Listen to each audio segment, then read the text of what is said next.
Meiosis शुरू किए थे। और मियोसिस फर्स्ट का जो भी था आपका स्टेप्स उसको देख लिए थे। प्रोफेज फर्स्ट था, प्रोफेज फर्स्ट में भी जो है ना कई था, लिप्टोटीन, जाइगोटीन, पैकिटीन, डिप्लोटीन, डाइकाइनेसिस, उसको देखे। फिर प्रोफेज आपका फर्स्ट के बाद सेकेंड था आपका स्टेप जो मियोसिस फर्स्ट में, उसका नाम था मेटाफेज फर्स्ट। थर्ड जो मेटाफेज में भी हम लोग देखे। फिर थर्ड जो था मेटाफेज के बाद एनाफेज फर्स्ट था।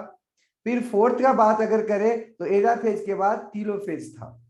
टीलोफेज होने के बाद सेल साइटोकाइनेसिस कर सकता है और नहीं भी कर सकता है। साइटोकाइनेसिस का मतलब है, मतलब उसमें डिवीजन हो भी सकता है न्यूक्लियस का और नहीं भी हो सकता है। मतलब न्यूक्लियस का डिवीजन तो ऑलरेडी हो गया इसमें। जैसे ही आपका टीलोफेज समाप्त होगा, न्यूक्लियस जो है ना एक सेल में कितना बन जाएगा, 2 बन जाएगा। लेकिन उसके बाद साइटोप्लाज्म का डिवीजन होगा कि नहीं होगा ये आपका डिफिनिट नहीं है। जैसे ही मियोसिस फर्स्ट खत्म होता है। लेकिन अगर हो जाए तो अच्छा बात, नहीं हो तब भी अच्छा बात है। ढेर सारे सेल में देखा गया है कि मियोसिस फर्स्ट जैसे ही समाप्त होता है आपका ऑलरेडी 2 सेल भी नया बन जाता है। जैसे आपका गैमिट फॉर्मेशन में देख सकते हैं, ह्यूमन बीइंग का गैमिट फॉर्मेशन में आराम से आप देख सकते हैं कि मियोसिस फर्स्ट जैसे ही समाप्त होता है 2 सेल बन जाता है। फिर उसमें फिर डिवीजन होता है, मियोसिस सेकेंड होता है। तो खैर मियोसिस सेकेंड होने के पहले सेल जो है ना फिर से कुछ समय के लिए रेस्टिंग स्टेज में जाता है। और वो जो रेस्टिंग स्टेज में जाता है उस रेस्टिंग स्टेज को यहाँ पर इंटरकाइनेसिस या इंटरमीडिएट हम स्टेप भी कर सकते हैं इसको, या इंटरमियोटिक इंटरफेज या इंटरफेज सेकेंड कहते हैं। क्योंकि ये मियोसिस सेकेंड के पहले का स्टेप है इसलिए इसको हम आराम से क्या कहते हैं, इंटरफेज सेकेंड भी कहते हैं, या कह सकते हैं कि इंटरफेज सेकेंड जो है वो मियोसिस सेकेंड और मियोसिस फर्स्ट के बीच का है। अब ये इसका कुछ खास बात है उसको देख लेते हैं। सबसे पहला बात तो ये है कि ये सिंपल होता है किसके तुलना में, इंटरफेज फर्स्ट के तुलना में, जो कि मियोसिस फर्स्ट में हुआ था। मियोसिस फर्स्ट के पहले जो हुआ था इंटरफेज फर्स्ट, उसके तुलना में काफी ज्यादा सिंपल होता है, ज्यादा कॉम्प्लेक्सिटी इसमें नहीं है। सेकेंड बात ये है कि ये जो स्टेज है वो मियोसिस के बीच में पाया जाता है, मियोटिक डिवीजन के बीच में पाया जाता है, मियोसिस फर्स्ट और मियोसिस सेकेंड के बीच में। इसलिए इसको इंटरमीडिएट भी बोलते हैं या इंटरमियोटिक भी बोलते हैं, इंटरफेज। नेक्स्ट, इसका टाइम पीरियड काफी छोटा होता है, काफी कम होता है। और टाइम पीरियड कम होने के कारण इसमें डीएनए का निर्माण या प्रोटीन का निर्माण नहीं होता। यह सामान्यतः समाप्त होता है प्रोफेज सेकेंड पर। जो मियोसिस सेकेंड का प्रोफेज सेकेंड है उसके शुरू होते ही ये समाप्त हो जाता है। जैसे कि वहां पर हम पढ़े थे इंटरफेज फर्स्ट जो था वो प्रोफेज फर्स्ट पर जाकर समाप्त होता था। तो इसका जो बेसिक बात है वो दिमाग में रखिएगा, इसमें डीएनए सिंथेसिस नहीं होता है, हिस्टोन प्रोटीन सिंथेसिस नहीं होता है। लेकिन अगर एनिमल सेल होगा तो एनिमल सेल में सेंट्रियोल जो है ना वो रेप्लिकेट हो जाता है, मतलब अपनी संख्या को बढ़ा लेता है। इसमें आरएनए और प्रोटीन सिंथेसिस होता है, ये विशेष बात है। डीएनए सिंथेसिस नहीं होगा, मतलब कि नया जो है ना आपका क्रोमोसोम या डीएनए बनने का बात नहीं होगा, लेकिन आरएनए बनेगा और प्रोटीन बनेगा। आरएनए से ही प्रोटीन बनता है और प्रोटीन से एंजाइम बनता है। तो आपके सेल के अंदर जो भी आपका नया गतिविधियां होनी है या नई गतिविधियों को पूरा करना है उसके लिए एंजाइम चाहिए, क्योंकि वो मेटाबॉलिक गतिविधियां होती है, मेटाबॉलिक एक्टिविटीज होता है। इसी कारण से यहाँ पर आपका प्रोटीन्स बनता है जो कि क्या कर सकता है, डिवीजन को आगे बढ़ाने में मदद करता है। नेक्स्ट है यहां पर अगर प्लांट सेल है तो उसमें तो सेंट्रियोल होता नहीं है। सेंट्रियोल जब भी होगा तो किसमें होगा, एनिमल सेल में, तो वहां पर रेप्लिकेट कर जाएगा। अब मियोसिस सेकेंड जो है उसको शुरू करें, लेकिन इसके पहले मियोसिस सेकेंड का बात करते हैं। मियोसिस सेकेंड जो है उसमें भी कुछ फेज में उसको हम डिवाइड कर सकते हैं, जैसे मियोसिस फर्स्ट को देखे हैं। सामान्यतः मियोसिस सेकेंड को हम डिटेल से पढ़ाते नहीं है क्योंकि इसमें कोई खास घटना नहीं होता है। ये हूबहू कुछ हद तक माइटोसिस के जैसा होता है। तो माइटोसिस जो हम लोग पढ़े हैं ना, उसी के जैसा हूबहू होता है मियोसिस सेकेंड, इसलिए इसको पढ़ाने का जरूरत ज्यादा नहीं था। लेकिन कुछ एक बच्चे हैं जिनको दिक्कत हो जाता है कि सर वो अलग लगता है, ये अलग लगता है, इसके चलते हम इसको थोड़ा सा बता दे रहे हैं। लेकिन छोटा में लेके चलेंगे, अगर आप बोलोगे तो फिगर भी साथ में लेके चलेंगे। जैसे मियोसिस नाम है सेकेंड, तो इसका जो प्रोफेज होगा उसको भी हम क्या बोलेंगे, प्रोफेज सेकेंड बोलेंगे। अगर इसका मेटाफेज होगा तो उसको क्या बोलेंगे, मेटाफेज सेकेंड बोलेंगे। अगर इसका एनाफेज होगा तो उसको क्या बोलेंगे, एनाफेज सेकेंड बोलेंगे। अब प्रोफेज फर्स्ट जो है वो फर्स्ट आपका स्टेज है मियोसिस सेकेंड का। ये इंटरकाइनेसिस के जस्ट बाद होता है। इंटरकाइनेसिस जो था, या जिसको इंटरमीडिएट इंटरफेज कह रहे थे, इसमें हम लोगों ने देखा था कि सेल जो है कुछ आरएनए बनाया, कुछ प्रोटीन बनाया, लेकिन डीएनए का निर्माण नहीं किया, मतलब क्रोमोसोम का निर्माण नहीं किया। अब जब वो नहीं किया तो प्रोफेज में हमको क्या क्या मिलने वाला है, सो बात देख लेते हैं। तो यहाँ पर सबसे पहले तो लिखे कि इंटरकाइनेसिस के बाद होने वाला है। दूसरा बात क्या लिखे कि माइटोसिस प्रोफेज के जैसा ही होता है। तीसरा बात इसमें है कि इसमें न्यूक्लियर मेम्ब्रेन जो है वो डिसअपीयर हो जाता है ना, न्यूक्लियर मेम्ब्रेन डिसअपीयर हो जाएगा, जैसा कि हम लोग प्रोफेज में देखे थे पीछे। न्यूक्लियर मेम्ब्रेन, एनएम का मतलब न्यूक्लियर मेम्ब्रेन डिसअपीयर्स।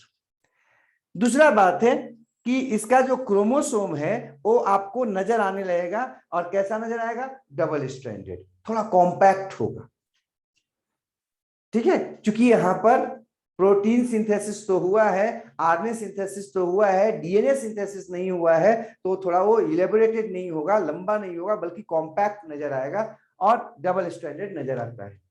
नेक्स्ट बात करते हैं कि इसमें स्पिंडल फॉर्मेशन करीब करीब शुरू होने लगता है या हो जाता है, और अपोजिट पोल के तरफ जो है ना वो आपका बनना शुरू होता है, जैसा कि हम लोग पीछे देखे थे। जब भी बनेगा आपका स्पिंडल फाइबर्स तो हमेशा अपोजिट पोल की तरफ बनेगा, प्लांट सेल का अगर बात करेंगे तब। और अगर एनिमल सेल का बात करेंगे तो सेंट्रोसोम से बनेगा, क्योंकि सेंट्रोसोम डिवाइड कर गया था, तो सेंट्रोसोम से बनेगा। और वो क्या होगा, सेंट्रोसोम या जो अपोजिट पोल है वहां पर कुछ प्रोटीन्स जो है ना वो आपको जोड़ना शुरू कर देते हैं माइक्रोट्यूब्यूल्स को। पीछे हम लोग इसको डिटेल से बताए थे इस तरह से, जैसे ये पेन है, इसको एक माइक्रोट्यूब्यूल मान लो, इस मार्कर को दूसरा माइक्रोट्यूब्यूल मान लो, तो ये माइक्रोट्यूब्यूल्स को ऐसे जोड़ना शुरू कर देता है और पॉलीमराइजेशन कहो एक तरह से, और उसको संगठित ऐसे बनाने लगता है। इससे क्या बन जाता है, स्पिंडल फाइबर्स बन जाता है। तो ये जो स्पिंडल फाइबर है ना वो बनता कैसे है, अगर कोई पूछे तो क्या बताओगे? ऐसे इसका नेचर हम ऑलरेडी ये सेल चैप्टर में बता चुके हैं और पीछे भी बताए हैं। जो भी स्पिंडल फाइबर्स होता है वो ट्यूबुलिन प्रोटीन का बना होता है, चाहे प्लांट सेल में हो चाहे एनिमल सेल में हो, लेकिन दोनों में बनने का जो ढंग है वो अलग अलग होता है। प्लांट सेल में अपोजिट पोल से बनना शुरू हो जाएगा। जैसे ये सेल है, मान लेते हैं ये सेल है प्लांट सेल, तो प्लांट सेल अगर है तो इसमें मान लेते हैं जितना क्रोमोसोम है, हमको अभी उससे कोई दिक्कत नहीं है, क्रोमोसोम ढेर सारा होगा, ये कॉम्पैक्ट होगा और उलझा हुआ नजर आएगा। ये मान लेते हैं। अब अपोजिट पोल से बनने लगता है ऐसे। यहां पर आप सेंट्रोमियर का बात, सेंट्रोसोम का बात नहीं करेंगे, अपोजिट पोल से जो ना ऐसे बनना शुरू हो जाएगा, अटैच नहीं होगा क्रोमोसोम से लेकिन बनना शुरू हो जाएगा। यही अगर हम एनिमल सेल का बात करें तो उसमें क्या होगा, तो एनिमल सेल का अगर बात करें तो एनिमल सेल में सेंट्रोसोम होता है। सेंट्रोसोम अगर आपको याद होगा वो आपका जो है ना दो ट्यूबुलर स्ट्रक्चर होता है, हाँ इस तरह से, और इस पे जो है ना वो आपके इस प्रकार की रचनाएं पाई जाती हैं। बीच में तो क्रोमोसोम होगा इस तरह से, क्रोमोसोम से डबल स्ट्रैंडेड नजर आने लगा। अब इसमें क्या होगा, यहां भी सेंट्रोसोम से आपका बनना शुरू हो जाएगा क्या, स्पिंडल फाइबर। तो एनिमल सेल में कहां से बनना शुरू होगा, सेंट्रोसोम से। अपोजिट पोल में पाया जाता है, चाहे ऊपर नीचे, यहां भी प्लांट सेल में भी ऊपर या नीचे होगा या फिर लेफ्ट राइट से होगा। एनिमल सेल में भी उसी तरह से, लेकिन सेंट्रोसोम से होगा। यहाँ पर ध्यान रखिएगा, अगर एनिमल सेल होगा तो यहाँ पर क्या हो जाएगा, सेंट्रो, क्या लिख देते हैं ना, सेंट्रोसोम। ठीक है, सेंट्रो उसमें आपका क्या पाया जाता है, सेंट्रियोल पाया जाता है, जिससे निकलेगा ये। अब हम बात करते, ये तो हो गया प्रोफेज में। तो प्रोफेज में 2-3 चीज दिमाग में रखना है। पहला बात तो ये कि क्रोमोसोम अपीयर हो जाएगा, दूसरा न्यूक्लियर मेम्ब्रेन डिसअपीयर हो जाएगा, तीसरा स्पिंडल फाइबर का निर्माण शुरू हो जाएगा। प्रोफेज सेकंड समाप्त। अब बात करते हैं मेटाफेज सेकंड का। ठीक है, तो मेटाफेज सेकंड में क्या होता है सो देखते हैं हम सेकंड का। ठीक है, मेटाफेज सेकंड का बात करते हैं। मेटाफेज जो सेकंड है वो आपका सेकंड स्टेप है, सेकंड चरण है। इसमें क्या होता है, स्पिंडल फॉर्मेशन कंप्लीट हो जाता है। ये जो स्पिंडल बनना शुरू हुआ था, स्पिंडल फाइबर का निर्माण शुरू हुआ था प्रोफेज सेकंड में, उसका निर्माण जो है ना वो पूरी तरह से कंप्लीट हो जाता है। किसमें, मेटाफेज सेकंड में। अब याद अगर होगा पीछे का, जब हम माइटोसिस पढ़ रहे थे तो माइटोसिस में बताए थे कि स्पिंडल फाइबर जो है ना कई प्रकार के होते हैं। कुछ ट्रैक्शन फाइबर्स होते हैं और कुछ पोल टू पोल फाइबर्स होते हैं। अगर ट्रैक्शन फाइबर का बात करो तो क्या करता है, एक पोल से निकलता है और जाकर सेंट्रोमियर से अटैच हो जाता है ना, सेंट्रोमियर से अटैच हो जाता है। जैसे ये आपका क्रोमोसोम है, ऐसे ये क्रोमोसोम है। क्रोमोसोम जो है, इस पे हम थोड़ा सा इसको ड्रा कर लेते हैं। क्रोमोसोम का अगर आपको थोड़ा सा भी याद होगा तो ये जो आपका बीच में पाया जाता है इसी को कहते हैं सेंट्रोमियर। मियर नॉट लाइक स्ट्रक्चर पाया जाता है जहां पर दोनों क्रोमेटिड जो है वो आपका अटैच्ड होता है। अब लेफ्ट साइड से भी और राइट साइड से भी एक एक जो है ना स्पिंडल फाइबर आकर जुड़ जाएगा, तो इसको बोलते हैं ट्रैक्शन फाइबर। ये एक तरह का स्पिंडल फाइबर है जो आकर जुड़ेगा। तो रियली में अगर जहां पर आकर जुड़ता है वो मान लेते हैं, इस हाथ से आप समझ सकते हो, इस हाथ को लो, इसको सेंट्रोमियर समझ लो। तो सेंट्रोमियर का एक सतह ये है और एक सतह इस तरफ है या इधर है। तो एक जो आपका ट्रैक्शन फाइबर है एक साइड का, वो आकर इधर से जुड़ा, और एक जो आपका ट्रैक्शन फाइबर होगा आकर इस साइड से जुड़ेगा। कहां पर, सेंट्रोमियर पर, क्रोमोसोम का।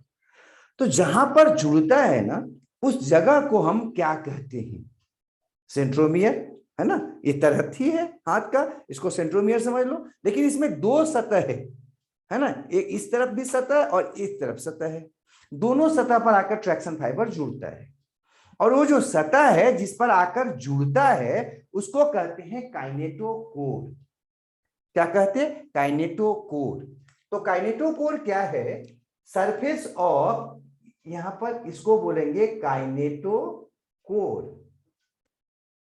एक सेंट्रोमियर कितनी है, सेंट्रोमियर की संख्या कितना होगा, 1।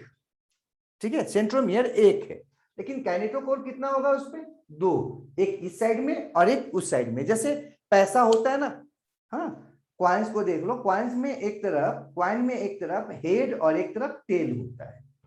हाँ, इसी प्रकार से ये जो सेंट्रोमियर है उसके दोनों जो सतह हैं उनको हम कहते हैं काइनेटोकोर। और काइनेटोकोर की संख्या कितनी होती है, 2 होती है। अर्थात ये जो सिस्टर क्रोमेटिड है, एक क्रोमोसोम में जो 2 धागा नजर आ रहा था उसको क्या बोलते थे, सिस्टर क्रोमेटिड। ये जो दोनों सिस्टर क्रोमेटिड था, दोनों पर एक एक काइनेटोकोर होगा। कोई बात यहां पर लिखे हैं मेटाफेज सेकंड में। स्पिंडल फॉर्मेशन क्या होता है, कंप्लीट हो जाता है, पूरी तरह से बन जाता है। स्पिंडल फाइबर जो होता है उसमें जो ट्रैक्शन फाइबर होगा वो जाकर अटैच कर जाएगा काइनेटोकोर ऑफ किसका, सेंट्रोमियर का। काइनेटोकोर जब बात करेंगे तो इसका मतलब सिस्टर क्रोमेटिड का बात कर रहे हैं, है ना, एक क्रोमेटिड का बात कर रहे हैं, इधर से हो गया काइनेटोकोर। और दूसरा काइनेटोकोर का बात करेंगे तो इधर से हो जाएगा, है ना। दोनों तो सतह जो है उसका वो क्या कहलाएगा, काइनेटोकोर कहलाएगा। एकदम दिमाग में बैठ जाना चाहिए। सेंट्रोमियर का अगर बात करेंगे तो क्रोमोसोम का बात करेंगे। क्रोमोसोम में एक सेंट्रोमियर होता है और उसके सतह को, दोनों तरफ के सतह को हम क्या कहते हैं, काइनेटोकोर कहते हैं। तो दोनों तरफ के सतह पर, मतलब काइनेटोकोर पर, सेंट्रोमियर के ट्रैक्शन फाइबर रिस्पेक्टिव पोल से आकर जुड़ जाएगा। ये मेटाफेज का स्टेज हो गया। हाँ, उसका पहला घटना हो गया। सेकंड घटना क्या है कि क्रोमोसोम जो है ना वो इक्वेटर पर आ जाएगा, मतलब सेल के बीच में आ जाएगा, सेल के बीच में वो आपका आ जाएगा। मतलब ऐसा फिगर अगर हम दिखाना चाहें, उसको फिगर से दिखाना चाहे तो ऐसा दिखा सकते हैं, है ना। फिगर से अगर हम दिखाना चाहे तो इस तरह से दिखा सकते हैं। देखिए ये आपका सेल है, इसका जो इक्वेटर है इस तरह से, एक ट्रैक्शन फाइबर इस पोल से और एक ट्रैक्शन फाइबर इस पोल से आकर जुड़ गया।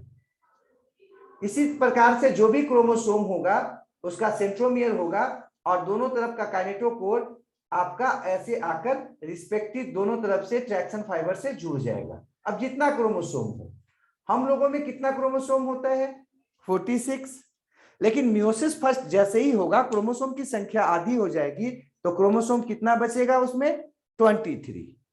तो यहां पर अगर हम लोगों का बात करोगे तो बीच में इक्वेटर जो है, इक्वेटोरियल प्लेट जो है, इक्वेटर जिसको बोल रहे हैं, इक्वेटर पर कितना क्रोमोसोम होगा तो 23, ठीक है। और 23 क्रोमोसोम जो होगा वो आपका इक्वेटर पर सज जाएगा, अरेंज हो जाएगा। उसके बाद दोनों तरफ से ट्रैक्शन फाइबर से वो रिस्पेक्टिव पोल के द्वारा जुड़ जाएगा, ट्रैक्शन फाइबर के द्वारा, टीएफ ट्रैक्शन फाइबर।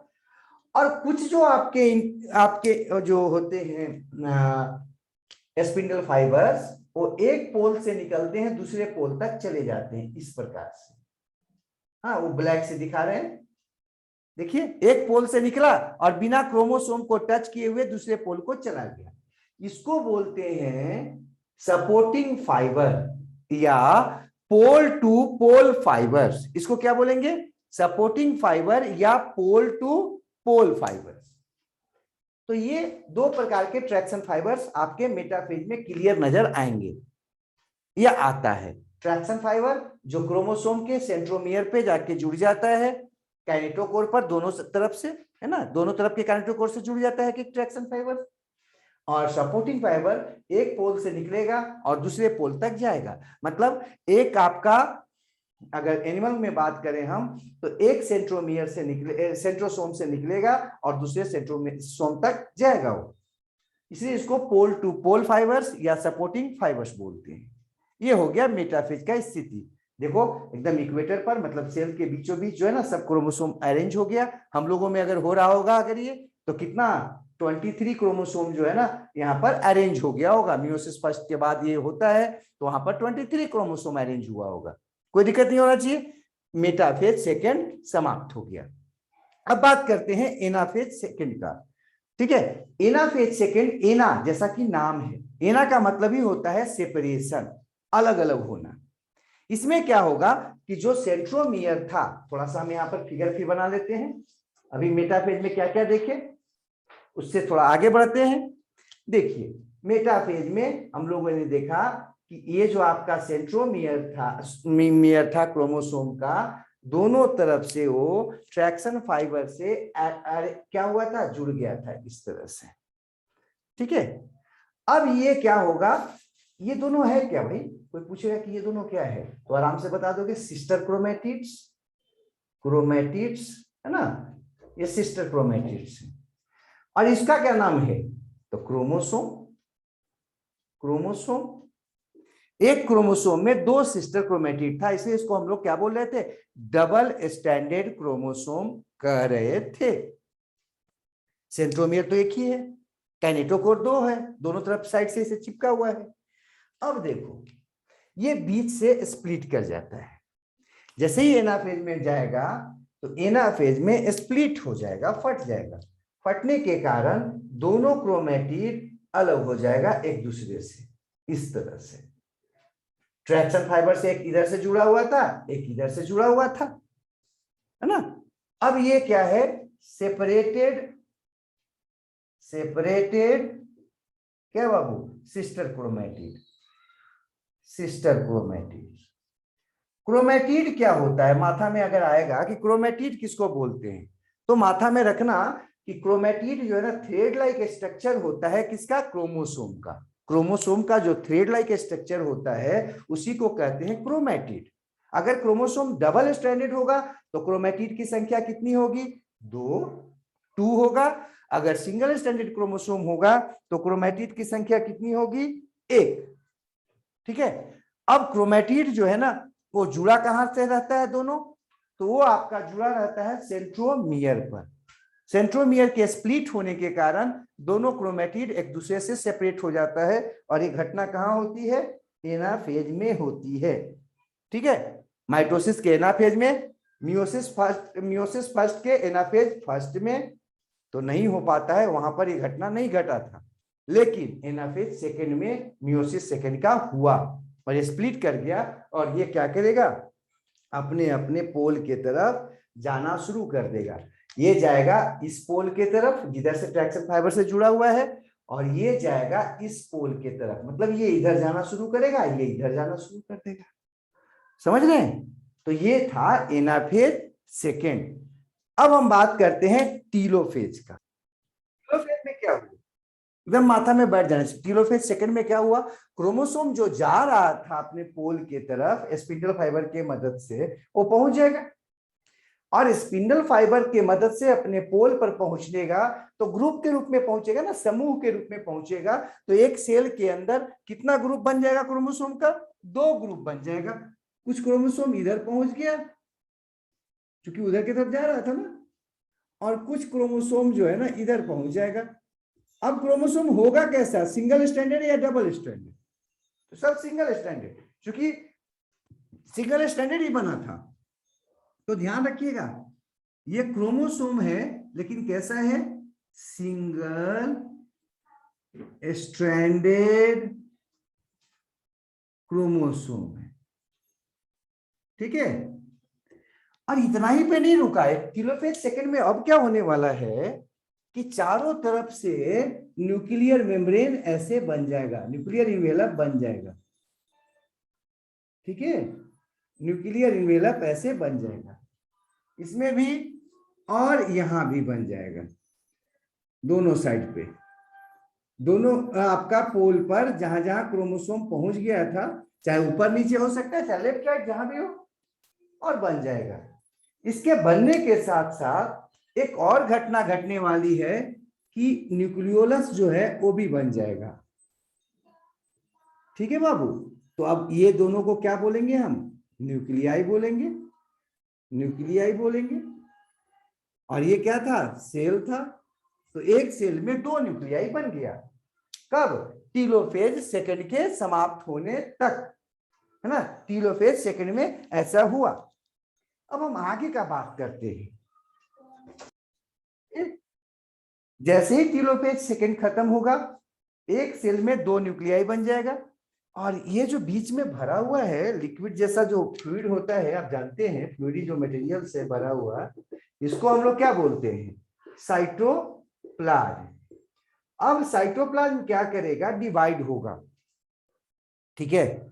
और ये जो डिवाइड होगा ना, इस प्रोसेस को करते हैं साइटोकाइनेसिस। अर्थात टीलोफेज सेकेंड जो है ना वो फॉलोड होता है, पीछा किया जाता है किसके द्वारा? साइटोकाइनेसिस के द्वारा। और अंततः इससे क्या हो जाएगा? ये अंततः डिवाइड हो जाएगा साइटोकाइनेसिस के द्वारा और 2 सेल बन जाएगा। ठीक है। 2 कंप्लीट सेल, आपका 2 कंप्लीट सेल्स यहां पर क्या हो जाएगा? बन जाएगा, 2 डाउटर सेल्स। तो टोटल कितना सेल हो जाएगा? एक सेल से 2 सेल बना और पहले से हम लोग को कितना था? 4 था ना। तो टोटल यहां पर कितना हो जाएगा? टोटल हो जाएगा 4 सेल्स पर मियोसिस। एक मियोसिस खत्म होने पर कितना सेल बनेगा?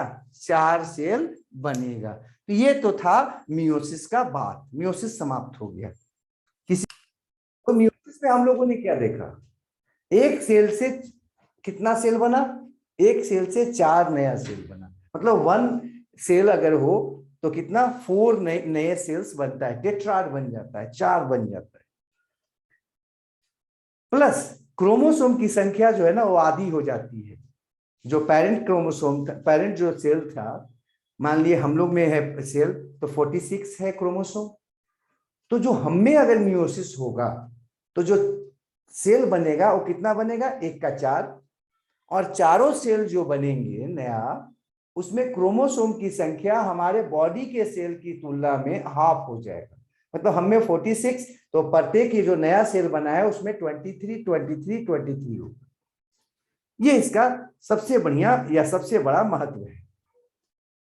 और इसके चलते गैमिट बनता है, और गैमिट बनने के कारण क्या होता है, कंटिन्यूटी ऑफ जनरेशन होता है। अगर ये नहीं होता तो क्या होता, जब भी कोई आपका ऑर्गेनिज्म सेक्सुअल रिप्रोडक्शन करता तो उसके क्रोमोसोम की संख्या हमेशा डबल होती चली जाती, बढ़ती चली जाती। तो ये क्रोमोसोम का जो संख्या होता है ना, वो हमेशा क्या रहता है, मेंटेन रहता है किसी भी ऑर्गेनिज्म में। तो पहला बात तो ये लिख सकते हैं हम फर्स्ट में कि क्या कहना चाह रहे हैं हम, कि गैमिट बनने के समय किसमें आपका मियोसिस होगा किसमें नहीं होगा, ये बात कैसे मालूम चलेगा। आपके क्वेश्चन में आता है, जैसे ही 12 में आप पहला चैप्टर पढ़ोगे, दूसरा चैप्टर पढ़ोगे, उस समय क्वेश्चन आता है कि कौन सा, क्या कोई ऐसा भी ऑर्गेनिज्म है जिसमें मियोसिस नहीं होता है गैमिट बनने के समय। क्योंकि हम लिखे कि फॉर्मेशन ऑफ गैमिट होता है, मतलब गैमिट बनने के लिए मियोसिस होना जरूरी है। तो क्वेश्चन पूछता है कि क्या कोई ऐसा ऑर्गेनिज्म भी है जिसमें मियोसिस नहीं होता है और गैमिट बन जाता है। हाँ, जिसका पेरेंटल बॉडी हैप्लॉइड होगा, है ना, पेरेंटल बॉडी कैसा होगा, हैप्लॉइड होगा, तो उसमें कभी भी गैमिट बनने के समय मियोसिस नहीं होगा। जैसे आप अलगी में देख लो, शैवाल, अलगी में मोस्ट ऑफ द जो अलगी है उसमें गैमिट निर्माण के समय मियोसिस नहीं होता है।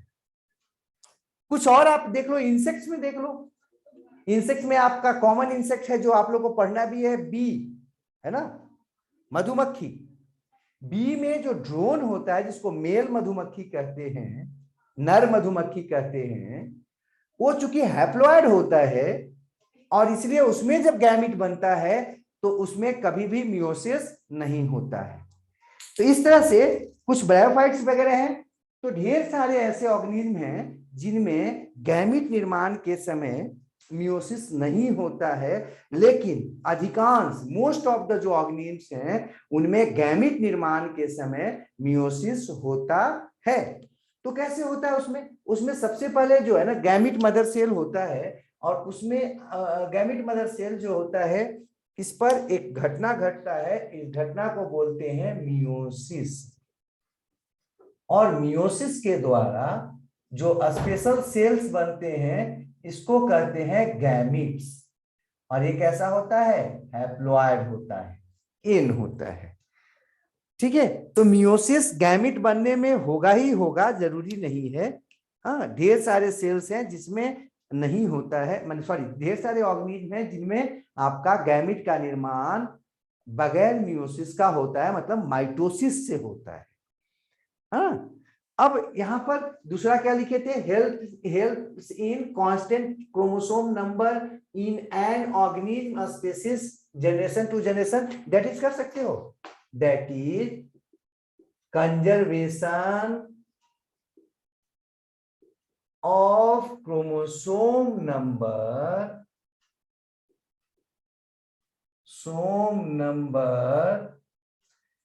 इन ए स्पीशीज।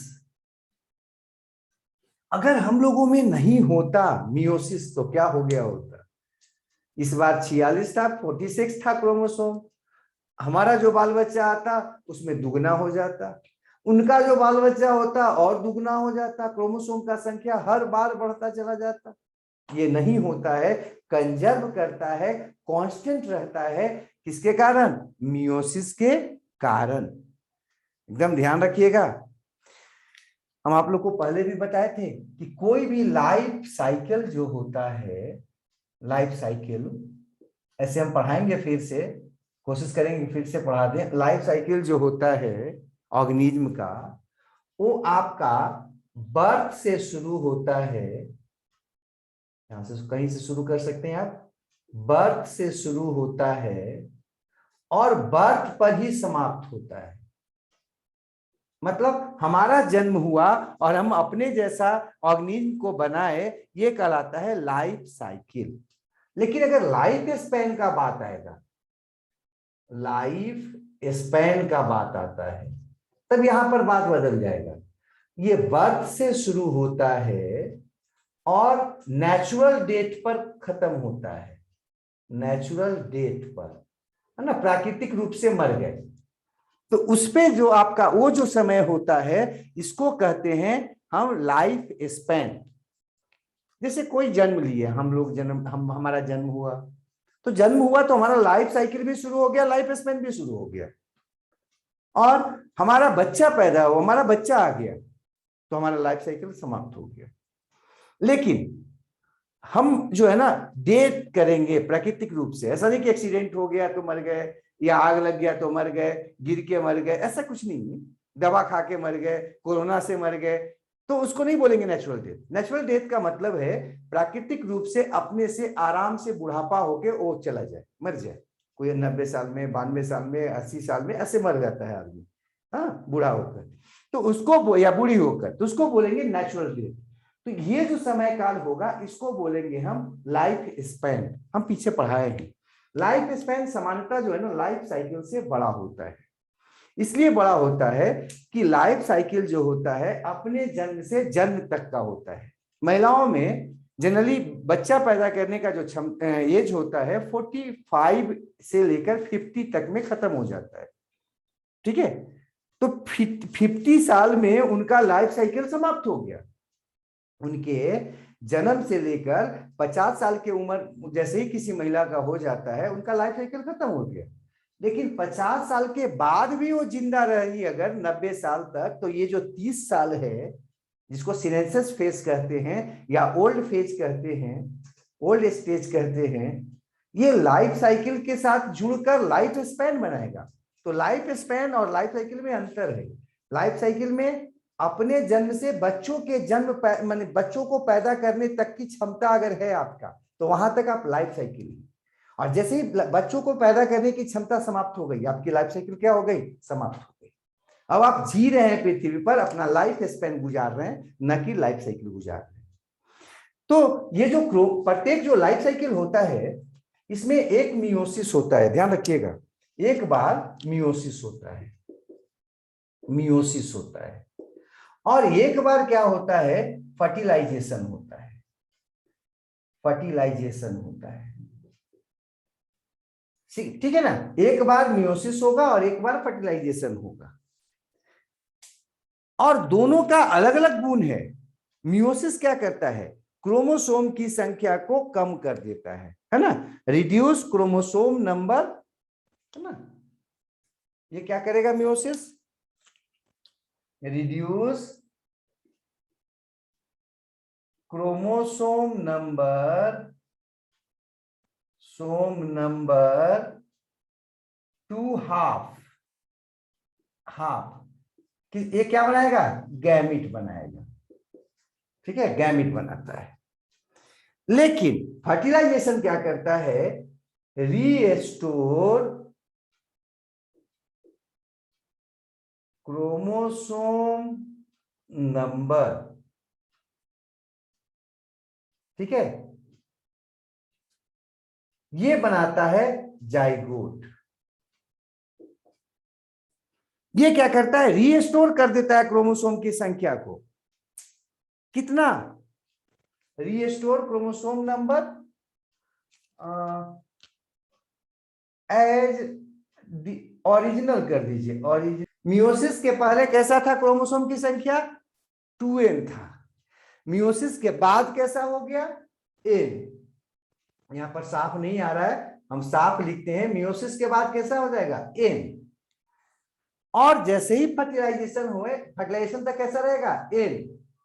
लेकिन जैसे ही फर्टिलाइजेशन होगा तो कैसा हो जाएगा फिर, 2n, ठीक है। तो जितना था उतना फिर से फर्टिलाइजेशन के द्वारा आ गया। मतलब कह सकते हो कि ये दोनों के दोनों प्रोसेस, मियोसिस और फर्टिलाइजेशन, क्या है, एंटीथेसिस है, antithesis to each other. Antithesis का मतलब होता है उल्टा, एक दूसरे का उल्टा होता है, एक आधा करता है और एक पूरा करता है, जिसके चलते ये क्या होता है, क्रोमोसोम नंबर कंजर्व रहता है, conservation of chromosome number in a species. हम लोग में 46 का 46 क्रोमोसोम ही बना रह रहा है, तो किसके कारण, एक मियोसिस होने के कारण और एक फर्टिलाइजेशन होने के कारण। कोई दिक्कत नहीं होना चाहिए। तो ये आपका अगला कैरेक्टरिस्टिक था। नेक्स्ट जो है, अगर हम बात करें इसका, इसको मिटाना पड़ेगा। मियोसिस में आपको बताए थे कि मियोसिस फर्स्ट में क्रॉसिंग ओवर होता था। ये जो क्रॉसिंग ओवर होता था प्लस क्रोमोसोम का पेयरिंग होता था, तो दो घटना होता था। एक तो था पेयरिंग ऑफ क्रोमोसोम, जिसको कहते थे सिनेप्सिस, सिनेप्सिस, और दूसरा था crossing over, crossing over, over. इन दोनों के कारण क्या होता है, जेनेटिक वेरिएबिलिटी जो है वो बढ़ जाता है इसमें, सिनेप्सिस के कारण और क्रॉसिंग ओवर के कारण। सिनेप्सिस में क्या होता था, होमोलोगस क्रोमोसोम्स आपस में पेयर बनाते थे इस तरह से, ठीक है, जिसको हम क्या कहते थे, एक था आपका मैटरनल क्रोमोसोम और एक था पैटर्नल क्रोमोसोम, और दोनों एक साथ मिलके पेयरिंग बनाता था, इसको बाइवैलेंट कहते थे। ये जो बाइवैलेंट बना, सिनेप्सिस से क्या बनता था, बाइवैलेंट, ध्यान रखना है, बाइवैलेंट।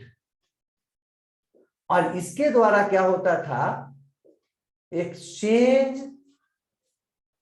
ऑफ क्रोमोसोम फ्रैगमेंट या जीन्स, इसके द्वारा क्रोमोसोमल फ्रैगमेंट का एक्सचेंज होता था। याद होगा शायद, क्रॉसिंग ओवर में क्या बोले थे कि जो पेयरिंग हुआ था उसमें इसका टोपी इसके सिर और इसका टोपी इसके सिर ऐसे हो जाता है, ऐसे हो जाता है। इसका वाला जो है ना इसमें चला गया और इसका वाला इसमें चला गया, ये हुआ क्रॉसिंग ओवर। तो क्रॉसिंग ओवर होने के कारण यहां पर क्या हो गया, क्रॉसिंग ओवर होने के कारण एक्सचेंज ऑफ क्रोमोसोम फ्रैगमेंट होता है। अब क्रोमोसोमल फ्रैगमेंट के एक्सचेंज होने के कारण नया वेरिएशन मिलता है। रेड वाला जो है ना वो आपका ब्लैक वाला के साथ जुड़ गया, ब्लैक वाला रेड वाला के साथ जुड़ गया, नया वेरिएशन कॉम्बिनेशन बन गया। और इससे फायदा क्या है, जेनेटिक वेरिएशन होने से क्या फायदा है, तो जेनेटिक वेरिएशन होने से, वेरिएबिलिटी होने से क्या होता है, इंक्रीज इन एडेप्टेशन, एडेप्टेशन। पहला बात, एडेप्टेशन की क्षमता, अनुकूलन की क्षमता बढ़ जाती है, इस संसार में जीवित रहने की के अवसर बढ़ जाते हैं। और तो और इससे क्या होता है, ये तो पहला बात है। दूसरा बात क्या है, रिजल्ट्स इन, एक प्रोसेस है जिसको हम कहते हैं इवोल्यूशन। तो इवोल्यूशन जो है उसकी संभावना बढ़ जाती है, या ऐसे लिखते हैं, increase in chance of evolution, increase in chance of evolution. Evolution के बारे में हम लोग पीछे क्लास में भी पढ़े थे और आगे की क्लास में पढ़ना है। इसका मतलब होता है जनरेशन ऑफ न्यू स्पीसीज, नए स्पीसीज बनने की संभावनाएं बढ़ती हैं, किसमें, इवोल्यूशन में, ये नए स्पीसीज बनते हैं। तो ये सब में ये काफी मददगार होता है। कौन मददगार होता है बाबू, ये आपका मियोसिस, ठीक है। तो मियोसिस से वेरिएबिलिटी बढ़ता है, वेरिएबिलिटी बढ़ने के लिए दो वहां पर प्रोसेस है जो बहुत महत्वपूर्ण है। एक आपका है क्रॉसिंग ओवर और दूसरा था आपका क्या भाई, दूसरा था हमारा सिनेप्सिस। क्रॉसिंग ओवर के द्वारा और सिनेप्सिस के द्वारा 4 हैप्लॉइड जो सेल्स बने थे वो चारों अलग अलग तरह के थे। 4 जो हैप्लॉइड सेल बने हैं ना, आपके उंगलियों की तरह अलग अलग तरह के थे। इसका कैरेक्टर कुछ और रहेगा, इसमें कुछ और जीन है, इसमें कुछ और जीन है, इसमें कुछ और जीन है, और इसी के कारण वेरिएशन बढ़ जाता है। और वेरिएशन बढ़ने के कारण एडेप्टेशन के चांस बढ़ जाएगा। और इसीलिए एक ही माता पिता के जो 4-5 बच्चे हैं वो सब अलग अलग तरह के होते हैं। कोई लड़की कोई लड़का, कोई गोरा कोई काला, कोई तेज कोई मंदबुद्धि। ऐसा जो होता है ना, उसमें होने में ये बहुत बड़ा रोल अदा करता है। कौन? मियोसिस। तो बोलेंगे सर ये तो खराब भी है ना, बच्चा खराब हो गया एक तरह से। नहीं, और जनरली जो है ना ये फ्रूटफुल है, ये आपका चांस बढ़ाता है रहने का। जितना ज्यादा वेरिएशन होगा, हमारे अनुकूलन की क्षमताएं उतनी ज्यादा बढ़ेगी, हमारे जीवित रहने के अवसर उतने ज्यादा बढ़ते जाते हैं। इसलिए जो ऑर्गेनिज्म सबसे ज्यादा डेवलप है इस संसार में, सबसे ज्यादा विकसित है, वो आपका सेक्सुअल रिप्रोडक्शन करता है, मियोसिस उसमें जरूर करवाता है या करता है। और जो मियोसिस नहीं कर पाता है वो थोड़ा कम वेरिएशन शो करता है, और वो धीरे धीरे ग्रेजुअल उसमें परिवर्तन होता है, वो आपका बहुत एडवांस नहीं बन पाया है अभी भी।